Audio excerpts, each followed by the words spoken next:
Smart watch কেনার ক্ষেত্রে যদি আপনি এই 10টা বিষয় নোটিস না করে স্মার্ট ওয়াচ কেনেন তাহলে আপনি স্মার্ট ওয়াচ কিনে লস করতে পারেন। সো স্মার্ট ওয়াচ কেনার ক্ষেত্রে কোন 10টা বিষয়ের প্রতি খেয়াল রাখতে হবে চলুন আপনাদেরকে স্টেপ বাই স্টেপ জানিয়ে দিচ্ছি। Hello everyone, smart watch buying গাইডের আজকের ভিডিওতে আপনাদের স্বাগত জানাচ্ছি আমি হিমেল। আর কথা না বাড়িয়ে চলুন তাহলে মূল ভিডিওতে যাওয়া যাক। সাধারণত বাজারে দুই ক্যাটাগরির স্মার্ট ওয়াচ পাওয়া যায়, একটা হচ্ছে রেগুলার স্মার্ট ওয়াচ আর একটা হচ্ছে রাগেড স্মার্ট ওয়াচ। আমার হাতে দেখেন দুইটা স্মার্ট ওয়াচ রয়েছে, এইটা হচ্ছে রেগুলার স্মার্ট ওয়াচ আর এইটা হচ্ছে রাগেড স্মার্ট ওয়াচ। এইটা সাধারণত কমফোর্টের জন্য ইউজ করা হয়, এটা সাধারণত স্লিম হয়, ডিজাইনের দিকে খুব বেশি ফোকাস করা হয়, ডিসপ্লের দিকে গুরুত্ব দেওয়া হয়, কমফোর্টের দিকে গুরুত্ব দেওয়া হয়। সো এগুলো হচ্ছে রেগুলার ইউজের জন্য, এটা মোটামুটি সবাই ইউজ করতে পারে। বাট রাগেড স্মার্ট ওয়াচগুলো অনেক বেশি শক্তিশালী হয়, এগুলো একটা বিশেষ শ্রেণীকে টার্গেট করা হয়, এটা বলতে গেলে টিনেজার বা হচ্ছে ইয়াং জেনারেশনকে টার্গেট করা হয়। এগুলো অনেক মোটা হয়, অনেক ভারী হয় এবং অনেক শক্তিশালী হয়, অর্থাৎ মিলিটারি সার্টিফিকেট থাকে, এটা দিয়ে পানি ঢোকে না, অর্থাৎ এটার যে আইপি রেটিং আছে সেটা অনেক হাই দেওয়া হয়ে থাকে। সো আপনার যদি মনে হয় যে না আমার খুব শক্তপোক্ত বা এই ক্যাটাগরি একটা স্মার্ট ওয়াচ দরকার, তাহলে আপনি রাগেডটা চুজ করতে পারেন। আর আপনি যদি এরকম নর্মাল ইউজ করেন, যেমন আমি নর্মাল ইউজ করি যে কারণে আমি এই স্মার্ট ওয়াচগুলো ইউজ করি, আমি রাগেড স্মার্ট ওয়াচগুলো ইউজ করি না। এখন আপনার প্রয়োজন অনুযায়ী আপনাকে আগে সিলেক্ট করতে হবে যে কোনটা আপনার দরকার। সো সেই অনুযায়ী আপনি আগে স্মার্ট ওয়াচটা সিলেক্ট করেন, তারপরে আমরা পরের বিষয়গুলো নিয়ে আলোচনা করছি। স্মার্ট ওয়াচ কেনার ক্ষেত্রে দ্বিতীয় যে বিষয়টার প্রতি গুরুত্ব দিতে হবে সেটা হচ্ছে ডিসপ্লে। বাজারে দুই ধরনের ডিসপ্লে পাওয়া যায়, একটা হচ্ছে আইপিএস, একটা হচ্ছে অ্যামোলেড। আইপিএস ডিসপ্লে স্মার্ট ওয়াচগুলো কম্পারেটিভলি একটু কম দামে পাওয়া যায়, আর অ্যামোলেড ডিসপ্লের প্রাইসগুলো একটু বেশি, তবে সুবিধাও কিন্তু একটু বেশি রয়েছে। কারণ আইপিএস ডিসপ্লের তুলনায় অ্যামোলেড ডিসপ্লেগুলো অনেক বেশি ব্রাইট এবং স্যাচুরেটেড কালার প্রোভাইড করে, দেখতে অনেক বেশি ভালো লাগে। পাশাপাশি এটা কিন্তু ব্যাটারি কনজিউমটাও অনেক কম করে অ্যামোলেড ডিসপ্লে। সো আইপিএসের তুলনায় এখানে একটু সুবিধা রয়েছে, বাট প্রাইসটা একটু বেশি, এটা মাথায় রাখতে হবে। ডিসপ্লেতে আপনাকে আরেকটা জিনিস মাথায় রাখতে হবে, সেটা হচ্ছে ডিসপ্লের রেজুলেশন। কারণ রেজুলেশন যদি বেশি না হয় তাহলে ডিসপ্লেতে কিন্তু আপনি শার্পনেসের ঘাটতি লক্ষ্য করবেন। এক্ষেত্রে আপনি যদি মিড বাজেটে বা বাজেট লেভেলে কোনো স্মার্ট ওয়াচ কেনেন তাহলে আপনি 240x40 পিক্সেল রেজুলেশনের স্মার্ট ওয়াচ কিনবেন। তার নিচে কিনলে কিন্তু আপনি পিক্সেলে ঘাটতি দেখতে পারবেন, আর যতটা উপরে যেতে পারবেন আপনার স্মার্ট ওয়াচটা দেখতে ততই ভালো লাগবে। তারপর ডিসপ্লেতে আরেকটা জিনিস নোটিস করতে হবে, সেটা হচ্ছে পিক ব্রাইটনেস।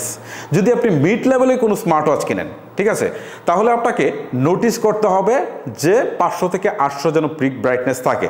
আর নিচে হলে কিন্তু ডিরেক্ট সানলাইটে গিয়ে আপনি দেখতে সমস্যা ফেস করবেন, মানে খুব বেশি ভালো করে দেখা যাবে না। আর যদি আপনি হায়ার রেঞ্জের কোনো স্মার্ট ওয়াচ কিনেন তাহলে মিনিমাম 1000 পিক ব্রাইটনেসের স্মার্ট ওয়াচ কিনবেন, আর নিচে আপনি অবশ্যই চুজ করবেন না।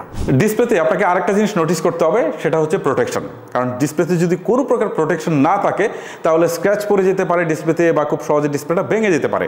এক্ষেত্রে আপনি দেখবেন যে ডিসপ্লেতে কোনো ধরনের প্রোটেকশন আছে কিনা, এটাও কিন্তু ইম্পর্টেন্ট একটা স্মার্ট ওয়াচ দীর্ঘ সময় ব্যবহারের জন্য। আমি পার্সোনালি স্মার্ট ওয়াচ কেনার ক্ষেত্রে যে বিষয়টার প্রতি সবচেয়ে বেশি গুরুত্ব দিই সেটা হচ্ছে ব্যাটারি লাইফ। কারণ আমি অনেক সময় চার্জ দিতে ভুলে যাই, এক্ষেত্রে আমি এরকম স্মার্ট ওয়াচ রেখে আমি ম্যাক্সিমাম সময় এই ধরনের অ্যানালগ ওয়াচগুলো ইউজ করে থাকি। সো ব্যাটারি লাইফটা একটা ইম্পর্টেন্ট জিনিস। সো আপনি আগে দেখবেন যে আপনার স্মার্ট ওয়াচের ব্যাটারি লাইফটা কেমন। যদি আপনি মিড ক্যাটাগরির কোনো একটা স্মার্ট ওয়াচ নেন তাহলে অবশ্যই আপনি খেয়াল করবেন যে 250 mAh থেকে 300 mAh এর মধ্যে যেন ব্যাটারি হয়, আর নিচে হলে কিন্তু ব্যাটারি ব্যাকআপটা অনেক কমে যাবে। যদিও ব্যাটারি ব্যাকআপটা হার্ডওয়্যার বা সফটওয়্যার অপটিমাইজেশনের উপরেও অনেকটা ডিপেন্ডেবল, তারপরে আপনারা 250 থেকে 300 mAh এর নিচে যদি ব্যাটারি ক্যাপাসিটি থাকে তাহলে নেবেন না। আবার আরেকটা জিনিস নোটিস করবেন, সেটা হচ্ছে যে আপনার ফাস্ট চার্জিংয়ের সাপোর্টটা আছে কিনা এই স্মার্ট ওয়াচে। স্মার্ট ওয়াচের ক্ষেত্রে কিন্তু আইপি রেটিংটা অনেক বেশি ইম্পর্টেন্ট। কেন বললাম, আমরা কিন্তু স্মার্টফোন পানিতে নামলে আগে কিন্তু স্মার্টফোনটা রেখে নামি, বাট আমাদের হাতে যে ঘড়িটা থাকে সেটা কিন্তু আমরা কোথাও খুলে রেখে তারপরে অজু করতে যাই না, বা হচ্ছে সুইমিংয়ে নামি না, এই টাইপের কাজগুলো কিন্তু আমরা করি না বা ভুলে যাই সহজে, এই বিষয়গুলো কিন্তু আমাদের থাকে। এই ক্ষেত্রে আইপি রেটিংগুলো অনেক বেশি ইম্পর্টেন্ট। এখন আপনি যদি দেখেন যে কোনো স্মার্ট ওয়াচে আইপি রেটিং নেই, তার মানে আপনাকে বুঝতে হবে যে এই স্মার্ট ওয়াচটার সংস্পর্শে যদি পানি আসে নষ্ট হয়ে যাবে, ধুলোবলি এটা পরে নষ্ট হয়ে যেতে পারে, ঠিক আছে। আবার যদি আপনি দেখেন যে আইপি রেটিং আছে তাহলে আপনাকে দেখতে হবে যে এটা কতটুকু ক্ষমতা আছে। যদি আইপি 67 থাকে তাহলে আপনাকে বুঝতে হবে যে ধুলোর যে প্রোটেকশনটা আছে সেটা দিবে, পাশাপাশি পানির যে জাপটা আছে ছোটোখাটো এইগুলা কিন্তু সে সামলাতে পারবে। আবার যদি আইপি রেটিং 68-এ যান তাহলে আপনি দেখবেন যে এইটা দিয়ে আপনি সম্পূর্ণ ধুলা প্রোটেক্ট করতে পারছে, আবার এটা দিয়ে আপনি অজু করতে পারছেন, সুইমিং করতে পারছেন। মানে সুইমিংয়ে এমন কিছু না যে একেবারে ভারী পানির জাপটা দিতে পারবেন। ড্রাইভিং টাইভিং এইগুলো করতে পারবেন না, বাট নর্মাল পানির জাপটাটা IP68 রেটিং থাকলে সামলাতে পারবে। আবার 5 ATM যদি থাকে, এটাও কিন্তু আপনাকে ধুলো প্রোটেকশন দিবে, এটাও কিন্তু আপনাকে সুইমিং করতে হেল্প করবে, বৃষ্টি পানিতে ভিজাতে পারবেন বা এই টাইপের কাজগুলো আপনি সহজেই করতে পারবেন।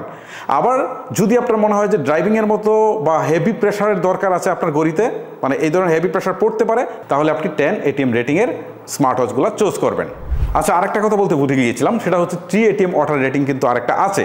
সো সেটা যদি থাকে আপনাকে বুঝতে হবে যে নর্মাল পানির যে জাপটাগুলো আছে সেইগুলো সামলাতে পারবে, ঠিক আছে, গাম বা পানির যে ছোটোখাটো যে জাপটাগুলো আছে বা এই টাইপের জিনিস এইগুলো সামলাতে পারবে, বাট সুইমিং করতে পারবেন না বা হেভি বা ভারী পানির জাপটা কিন্তু সে সামলাতে পারবে না। এবারে ডিজাইন অ্যান্ড ভিল কোয়ালিটি নিয়ে কথা বলি। আসলে ডিজাইনটা এক একজনের পার্সোনাল ব্যাপার যে কার কাছে কোনটা ভালো লাগবে।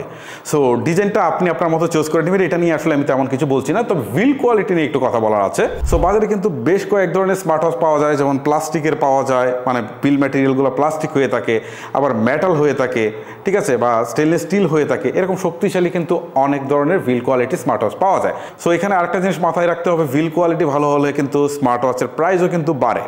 সো আপনি যদি অনেক প্রাইস দিয়ে একটা স্মার্ট ওয়াচ কিনতে চান, সেখানে যদি প্লাস্টিক ভিল্ডেড থাকে তাহলে আপনাকে সরে আসতে হবে, কারণ এখানে ভিল কোয়ালিটিটাও কিন্তু আপনার জন্য একটা ম্যাটার। স্মার্ট ওয়াচ চুজ করার ক্ষেত্রে স্ট্র্যাপ কিন্তু আরেকটা ইম্পর্টেন্ট ফ্যাক্ট, বা এই যে আমরা যেটাকে বলছি স্মার্ট ওয়াচের একটা বেল্ট, ঠিক আছে, এটা ইম্পর্টেন্ট। এখন এইটা যে আপনি চুজ করবেন, এটা যদি পারফেক্টলি চুজ না করতে পারেন তাহলে কিন্তু আপনার কমফোর্টনেস যেটা সেটা মোটেও আসবে না। আমি রেগুলার যেহেতু স্মার্ট ওয়াচ ইউজ করি, এই ক্ষেত্রে কোনো স্টেপ আছে এমন যেগুলো ইউজ করলে খুব আনকমফোর্ট ফিল দেয়।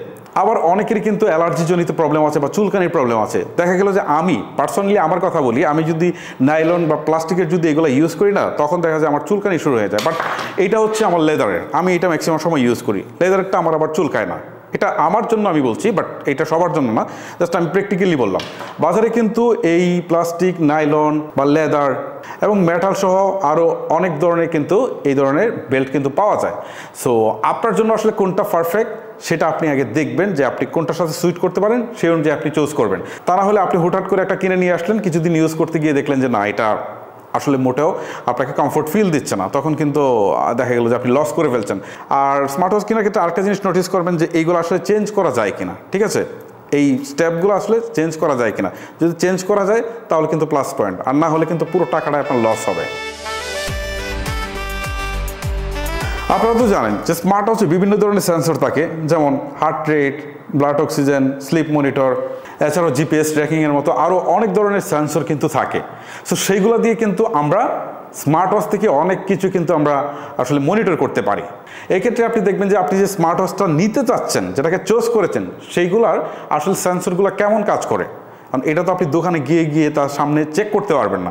এক্ষেত্রে আপনাকে রিভিউ দেখতে হবে, ঠিক আছে। আপনি যে স্মার্ট ওয়াচটাকে চুজ করেছেন, এই মডেলটা লিখে আপনি ইউটিউবে একটা রিভিউ দেখেন যে আসলে সেন্সরগুলো কতখানি কাজ করছে। যদিও স্মার্ট ওয়াচের কোনো সেন্সরই আসলে মেডিকেল সার্টিফাইড না বা 100% কাজ করবে না, বাট একুরেসির দিক থেকে অনেকগুলো আছে যে একদম কাছাকাছি একুরেসি দেয়, সেগুলো রিভিউ দেখলে বুঝতে পারবেন। রিভিউ দেখে আপনারা এই জিনিসটাকে চুজ করতে পারেন। স্মার্ট ওয়াচের ক্ষেত্রে আরেকটা বিষয় হচ্ছে সফটওয়্যার এক্সপিরিয়েন্স। অনেক স্মার্ট ওয়াচ আছে অনেক দিক থেকে ভালো, বাট সফটওয়্যার এক্সপিরিয়েন্সগুলো কিন্তু খুব বেশি ভালো থাকে না। এই ক্ষেত্রে আপনি স্মার্ট ওয়াচের সফটওয়্যার এক্সপিরিয়েন্সটাও কিন্তু আপনি করতে পারেন, যে আসলে এটা কেমন, কতটা ফ্লুয়েন্ট বা এটার ফিচার্সগুলো কেমন আছে। সো এই জিনিসগুলো আপনি নোটিস করতে পারেন। যে মেজর বিষয়গুলো নিয়ে কথা বললাম, এগুলো ছাড়াও কিন্তু স্মার্ট ওয়াচে আরও বেশ কিছু বিষয় থাকে, যেমন ব্লুটুথ কলিংয়ের বিষয় থাকে। আবার অনেক স্মার্ট ওয়াচে সিম সাপোর্ট করে। আপনার যদি সিম সাপোর্ট করা কোনো স্মার্ট ওয়াচের দরকার হয় তাহলে আপনি চুজ করতে পারেন। আবার বাচ্চাদের জন্য এক ধরনের স্পেশাল স্মার্ট ওয়াচ পাওয়া যায়, যেগুলোতে জিপিএস ট্র্যাকিং থাকে, পাশাপাশি সিম ইউজ করা যায়। আপনি বাচ্চাকে ফোন দিলেন না, বাট বাচ্চার হাতে যদি একটা স্মার্ট ওয়াচ দিয়ে দেন, এটা দিয়ে আপনি তাকে মনিটরিং করতে পারবেন, তার সাথে কথাও বলতে পারবেন। ওকে। আর স্মার্ট ওয়াচে যে ফিচার্সগুলো থাকে, যেমন ব্লুটুথের ভার্সন আসলে কোনটা ইউজ করা হয়েছে, পুরাতনটা নতুনটা। আবার অনেক স্মার্ট ওয়াচ আছে যেগুলোতে হচ্ছে বাংলা সাপোর্ট করে না। আপনার নোটিফিকেশন আসলো, হোয়াটসঅ্যাপের মেসেজ আপনি দেখলেন, বাংলা সাপোর্ট করছে না। এক্ষেত্রে এটাও কিন্তু আপনার জন্য একটা প্রবলেম। সো এই জিনিসগুলো দেখে নেবেন যেগুলো আসলে বাংলা সাপোর্ট করে কিনা, ব্লুটুথের ভার্সন কোনটা আছে, এইরকম বিষয়গুলো আপনারা অবশ্যই দেখে নেবেন। সো গাইস, যে বিষয়গুলো নিয়ে আপনাদের সাথে কথা বললাম, যদি আপনারা স্মার্ট ওয়াচ কেনার আগে এই বিষয়গুলো নোটিস করে স্মার্ট ওয়াচ কেনেন, তাহলে আমি আপনাকে 100% গ্যারেন্টি দিয়ে বলতে পারি যে স্মার্ট ওয়াচ কিনে আপনি মোটেও লস করবেন না। সো গাইস, ভিডিওটি আজকের মতো এখানে শেষ করব। আপনাদের সাথে দেখা হবে নতুন কোনো ভিডিওতে। আল্লাহ হাফেজ।